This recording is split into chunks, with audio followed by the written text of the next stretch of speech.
Welcome to My Two Cents with Keith Beggs from Steadfast Wealth Strategies.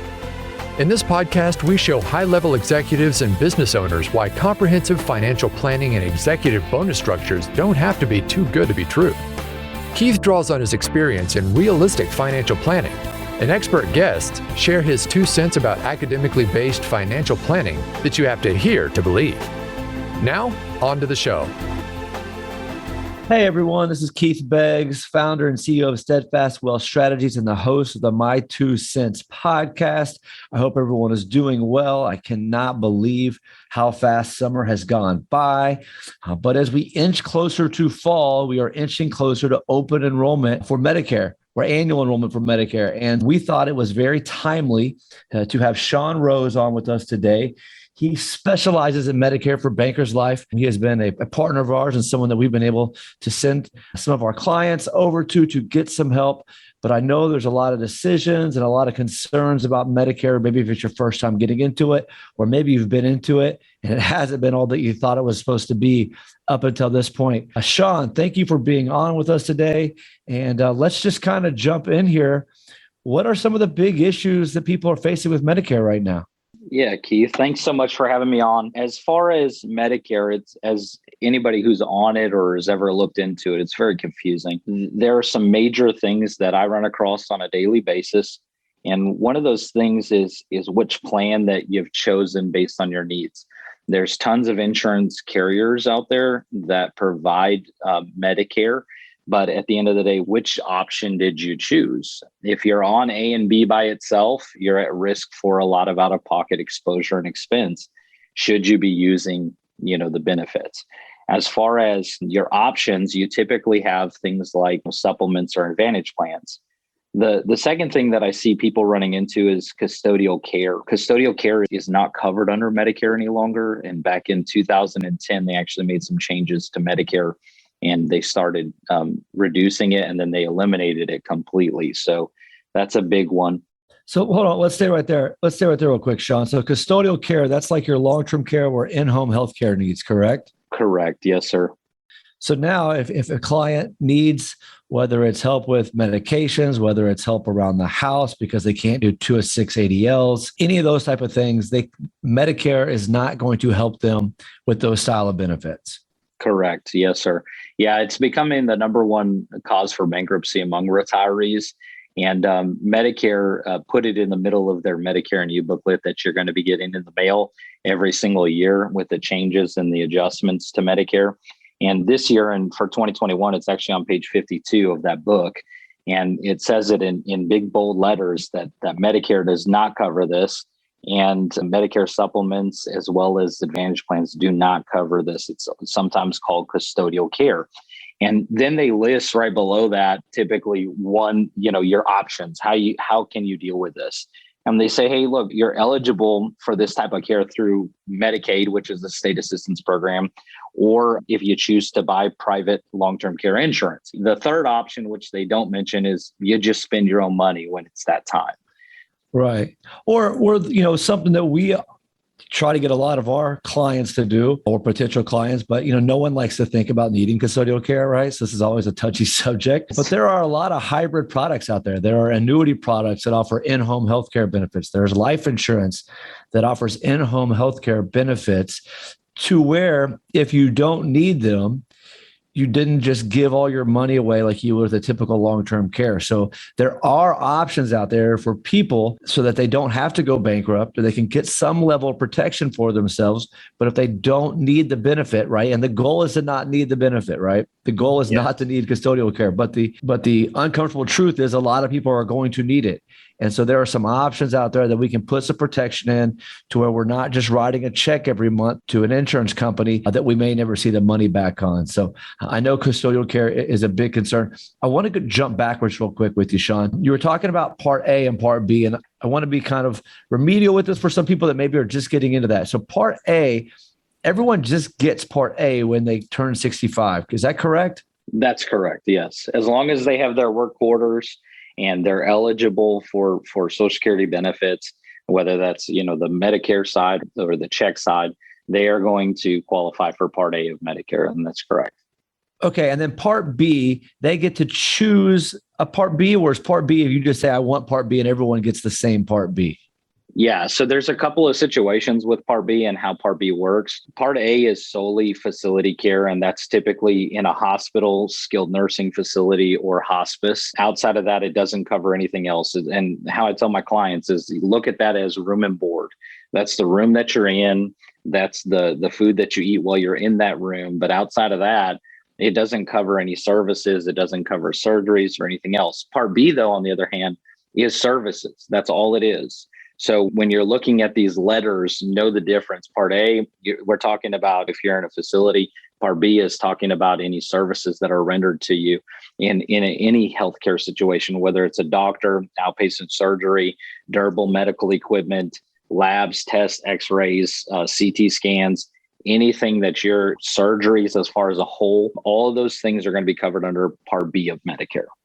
And are there any specific questions they should be asking themselves so they can better choose their Part B plan? Is there like a checklist of things that will kind of help them choose the best Part B? Or how do they make that decision typically? Yeah, so Part B is the same across the board. So the federal government made the rules all the same for everybody. As far as that's concerned, it becomes situational based on current healthcare situations. But Part B as a whole, it's going to pay what it's going to pay. And so there's no options under Part B. The options come through typically through insurance companies. And that's whether you go on to a supplemental insurance or you go on to an Advantage plan. And both of those are your options under Medicare. And so you just have to choose what's right for you and based on your situation. Most folks that are foreseeing medical issues or they're already currently experiencing medical issues, those are ones that typically lean towards more of a supplemental because it limits out-of-pocket costs to them as they're utilizing the benefits. And then on the other side, folks that are rather healthy, they may look at it like, well, I don't really want to pay premium to an insurance company, so I'm just going to go with a more affordable option, and I don't mind paying money if I use the benefits, right? So it's going to be a situational situation for each person and what their plan is and how they're going to plan for their healthcare in the future. Okay. And is Part B taken out of their Social Security as well, or or do they pay separately for Part B? Yeah, if they're receiving Social Security income and they've already turned on their Social Security check, then it will automatically come out of their Social Security check prior to, them receiving that from Social Security. On the other hand, if they're still working, which a lot of people still are, they're working until their full retirement age, 66 and a half. And so they typically have still credible coverage through their work or that option at least. And so if they decide to go on to Medicare when they turn 65, they will be billed by Medicare. Now, I've seen it in multiple different ways where I've seen it done quarterly. I've seen the first payment is 6 months, and then they go to a quarterly. You can change it to a monthly bill if you contact Social Security after you pay the first one. So I tell my clients, hey, be prepared for this bill. It's coming. It's going to be, $800. And they're like, oh, $800. But as long as they know what they're walking into and they're not getting surprises, I think people feel a lot more comfortable walking into these decisions if they know what to expect. I know there's always exceptions to every rule, right? You can't say too many blanket statements anymore. But for the most part, everyone that's on Medicare should have at least Part B. Is that a safe assumption, Sean, or is that? Yeah, so Part B is a little sticky in a couple of areas, but one of them being that you have certain timeframes in which to elect your Part B. One of those is when you're turning 65, you have a window of time to say, yes, I want to go ahead and take my Part B. Or if you have credible coverage outside of Medicare, you can stay on that group plan through work. But when you come off, you only have 63 days to get on to Part B of Medicare. If you miss these windows, and the reason why they're important is because if you miss these windows, then Medicare will penalize you, okay? And it's a 10% Part B premium cost. It's a 10% penalty for the remainder of your life. So if like this year, you're in the lowest tax bracket and you pay $148.50 for your Part B, then you're going to be paying an additional $14.85 for Part B if you missed your enrollment period. Then on top of that, you can't just elect Part B whenever you want it to start. You have to do it the first quarter of the year, and then it doesn't start until July 1st. So doing this in the right time and in the right focus, is very important. And that's why we try and reach out to folks that are turning 65 so that they just don't do something that's going to cause problems for them later. Gotcha. That's great information. So they got 63 days, if I heard you correctly, from the time that they retire to elect Medicare Part B before they get hit with that 10% penalty. And you said lifetime. That was a lifetime penalty. Yes. So not a 1-year penalty, a lifetime penalty. Okay. Wow. Okay. So we've talked about custodial care. Again, that's no longer covered by Medicare. Everyone needs to have some kind of custodial care, either the ability to self-insure because of their net worth, or they need to have some supplemental things, whether it be through annuities or life insurance, in our opinion. Those are the better ways to go, as that way, if you don't use it, it at least stays with your estate. What are some other issues right now or concerns or some things that people need to be paying attention to when it comes to? Let me touch on that custodial care one more time, just because I think that the government made some decisions on purpose. Okay. It wasn't on accident. And we have to pay attention to the numbers. I believe that numbers make sense and they really don't care about our feelings. And so touching on the custodial care again, I know it's an emotional topic. I know it's something that people don't want to think about. I get all of that. But I will tell you that reality hits that the federal government says, and you can go on to resources like longtermcare.gov and research it yourself, but 70% of people 65 and older are going to use that care in their lifetime. When you make mention of you need to have something like this, the answer is, yeah, you do. And I'd rather you have it and not need it than need it and not have it. This is one of those things that, because it's privatized now, the industry is privatized because the federal government has gotten out of it. The costs are soaring. It's raising every year. We're watching the models and we're seeing what's happening in that industry, and it's just going up. Pay attention to that. I would say that's the biggest gap in Medicare. And again, there is no coverage at all, at least with Part A and Part B. Medicare pays something.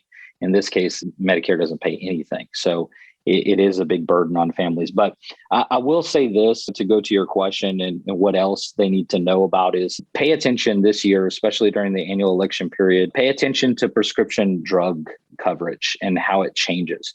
If you are on a supplemental plan, you need to make sure that you're shopping that drug plan every single year.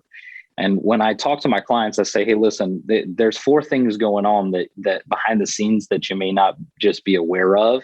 But Medicare changes every year, okay? And as Medicare changes, then so do the insurance companies. They change based on what's going on with Medicare. They have to be compliant. They're overseen by CMS. So there's a lot of moving parts to that. Then the insurance company typically contracts with a preferred pharmacy, okay, pharmaceutical company. Whether that's CVS, Walgreens, Kroger's, Walmart, it doesn't matter where you're picking up your prescriptions, but they're contracting with those individual pharmacies. So they want you to go where they're going to get a little bit lesser cost, which ultimately passes down to a lesser cost for you when you go to pick up your prescription at the pharmacy. And the last thing that's happening is that the pharmacies are contracting with pharmaceutical companies. And so every single year, those negotiations are happening. You can walk across the street and pay $300 more with the same insurance plan. So where you pick up your prescriptions, how you get them, who your insurance provider is, what medications you take, which obviously, if you're already on Medicare, you probably had some prescription drugs change. Health has changed. This drug doesn't work anymore. We're going to try that drug. And that changes ultimately how much is going out of your pocket on a monthly basis for your drugs. So how do they shop that, Sean? I mean, do they call Kroger? Do they call CVS? Is there a website? What is their option to get the information they need to make those decisions? Yeah. So typically, in my case, I typically tell people, hey, reach out to me. I have no problem doing prescription drug plans for people. I want them to not lose in that side because it affects their overall retirement picture and what's going out. It affects how they're going to live and what they're going to do. I've run across clients that pay, $1,800 a month for their prescription drugs. I've saved a lot of my clients money just from doing their drug plan. So you don't necessarily have to figure that stuff out on your own on a consistent basis. That's the professional's role or my role in that place to say, hey, look, here's based on your drugs and what you're taking, this is the best place to get it. And this is how much it's going to cost you. And so they just need to send us in a list of their prescription drugs, and then we can help them. We can take that. We can go do the research and help them say, hey, look, right now you're on plan X. which is fine. But if you go to plan Y, you're looking at a $7,500 a month savings. Yeah, absolutely. Yeah, because with the prescription drug plans, you got to remember you're paying premium on a monthly basis. Again, that's coming out of your Social Security if you're receiving it. And also at the same time, you're paying when you go to the pharmacy to pick it up. So you've got two factors going on. So if you're in a more expensive drug plan and you're paying $80 in premium, but you're still paying, $400 out of pocket when you go and pick up your prescriptions, sometimes some of the lesser plans on a monthly basis will not only save you monthly premium, but it will also save you when you go to the prescription pharmacy to pick it up. So there's multiple factors working in that, but you can ultimately win if you're paying attention to that on a consistent basis. And that's yearly during AEP. Right. So they need to be starting to look at that probably every September or August. So right now would be a great time to be getting a list of those prescriptions and getting them into us so we could then run that analysis for them. So when where annual enrollment starts here at October 15th, that they are ready and they can get those changes done in a timely fashion. They don't miss that window because, as you said, that could be a costly window if you don't get the right prescriptions or you get them from the wrong place. Yeah, absolutely. Yeah. And a lot of those things are just service. And I believe that customer service is super important today, and taking care of people, making sure that they're winning. That helps them to be more secure in their retirement and what that life is going to look like for them if they're not having those big bills from medical expenses or even from prescription drugs that they're on maintenance drugs for. Those things are things that change the dynamic to what we can do and what we can't do in retirement. For sure. Great. Well, that was great information right there. Okay, let me ask you another question. What is Irma and what does it do to someone's Medicare? So great question. I have a lot of people that get hit with this and they look at me like, well, why is this so expensive? Irma stands for the income related monthly adjusted amount. And so there's this clause in essence under Medicare that says, based on your tax bracket, will determine your Part B premiums.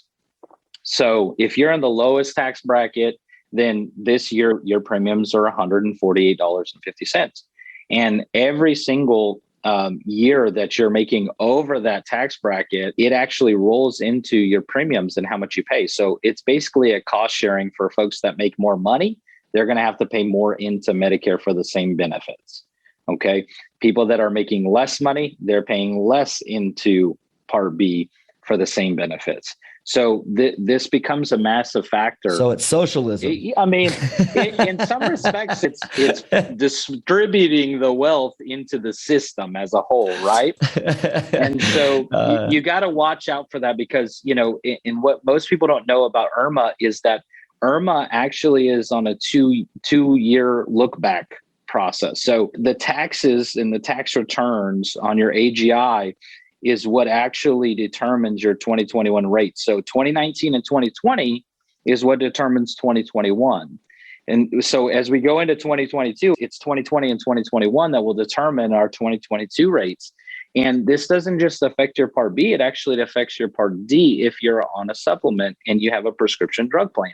So not only do you get hit on the Part B side, but you also get some extra costs involved in your prescription drug plan. Watching and paying attention to that, and you doing the wealth management side, you understand that how people touch their assets, it's a taxable event, but the other thing that most people don't consider is how is this going to affect my Medicare? And that it does. We run into a lot with Roth conversions. Yeah, very much. When you're talking to people about, converting to Roth, and that is a huge topic right now, right? We know the tax system is going up. 22 is going to 25, 24 is going back to 28 here in a couple of years.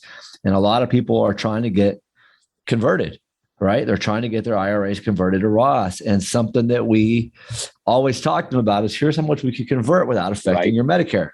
And they're like, huh? They yes. kind of get that Scooby-Doo, right? And you're like, yeah. So when you do this, it's going to affect this. I know you want to get it done as quickly as possible. And it doesn't make it good, bad, or indifferent. It's just to make sure that they know, right? The tax benefits might overwhelmingly be better off than the upcharge in Medicare. But if you don't know it's coming, it's painful. And so it's just something that you need to be aware of. It doesn't mean you shouldn't do Roth conversions. It doesn't mean a lot of things, but it's out there and it's something that you need to be aware of and factor into your decision making. If you're only going to convert an extra $5,000 or $10,000 over that, it's not worth it. If you're converting an extra 100,000 over it, well, it might still be worth it, right? So there's some things to think about, but most people never thought they would hit those income levels, right? Because they're not planning on taking this money for income; they're just converting it, and they're coming in. That we got a lot of questions on that from people that we have now worked with us in the past, and I wanted to talk about that a little bit because Roth conversion is a huge topic right now. And one of the things you got to be wary of when you do that is what is it going to do to your Medicare costs? And are you factoring all these things in together when you're making these decisions? And half of that, like you just touched on, half of that battle is just the information walking into most of the folks that are walking into the retirement world or into the Medicare world as a whole. It's an uncharted territory. It's something that naturally brings fear because it's fear of the unknown. We don't know what's going to play out or how it's going to look or what it's going to be. So when we start getting these things in the mail saying, hey, by the way, your Irma, with your Irma, you're now going to be paying $500 a month for your Part B, people start freaking out because they didn't factor for that and they didn't consider those thoughts because they just didn't know any better. So, as we look at that, I would rather be on the air of caution and say, hey, look, here's what you have to do. Here's what's going on. And this is how it's going to affect you. And as long as they're aware, it's so much more palatable than it is swallowing that big pill, that surprise mail that comes in that you're like, oh man, now we're in trouble because it's going to affect us. Yeah, because most people are living on a budget in retirement or an income budget, and if that Medicare number changes, then their budget changes, and that means either they got to go back and take more money out of qualified plans, or the Roth conversion not going to get the value out of it. So it's just some things to be aware of. So if we do a quick recap here, annual enrollment starts October 15th. It ends December 2nd or December 3rd. Which date was it there, Sean? December 7th. December 7th. Okay. I'm so wrong on both those. It ends December 7th. Couple huge things to be aware of. Custodial care is not in your Part A and Part B. If you don't have any kind of custodial care, you need to talk to somebody. We would love to talk to you. There are a lot of different options out there. Again, there are options where you can keep the money in your estate if you don't use it. If you don't use it, you don't lose it, is a way we like to say that. The other big thing to be aware of is prescription drug coverage changes every year, right? So it could depend on where you're getting your prescriptions, what prescriptions you're taking, different things like that. So if you're unsure or if you don't have a prescription drug coverage and you're looking for one, put together your list of prescriptions and you can get that over to us and we can shop that for you. And Sean and his team can put you in the right prescription drug coverage to make sure that our premiums aren't too high and then that our price per prescription is not too high on those things. And then finally, Irma, if you're looking at doing Roth conversions where you're looking for additional income, be aware of the additional costs that could have on your Medicare. It's a 2-year look back on that. It doesn't mean you don't need to make those decisions, but you don't want to do it without knowing what it's going to do to these things. You just want to make sure you have a full picture as you walk in to these types of decisions. Sean, is that a pretty good recap, or did I miss anything that you would want to add real quick to that? Great recap. We're here to serve you. At the end of the day, it's about you and your retirement. We're here to serve you and take care of you. And that's the name of this game for me. And I know it is for you as well, Keith. Awesome. Well, I appreciate your time. Again, this is Sean Rose. Specializes in Medicare and coverage planning. He's over at Baker's Life. He's been a good partner and friend of ours. And so again, if you have any questions or if we can be any help, you'll be able to reach out to him, or you can reach out to us and we'll get you in contact to him and do this prescription drug coverage and planning phase coming up. Now is the time. This podcast will probably hit here in a second half of August. So September is a great time to get these ducks in a row and get organized, and so that we are not scrambling as we get into the holiday season trying to make these decisions. So Sean, I appreciate your time. Thanks for joining us. I think this has been very educational. And with that, if you have any questions or need any help, our contact is keith@steadfastws.com. You can call me at 832-506-9034. I am the founder and CEO of Steadfast Wealth Strategies and the host of the My 2 Cents podcast, and I hope you guys have a great week. Thank you for listening to My 2 Cents with Keith Beggs. Click the subscribe button below to be notified when new episodes become available. All securities discussed are offered and provided through Steadfast Financial Planning, LLC. The information covered and posted represents the views and opinions of the guest and does not necessarily represent the views or opinions of Steadfast Wealth Strategies. The content has been made available for informational and educational purposes only. The content is not intended to be a substitute for professional investing advice. Always seek the advice of your financial advisor and/or qualified financial service provider with any questions you may have regarding your investment planning.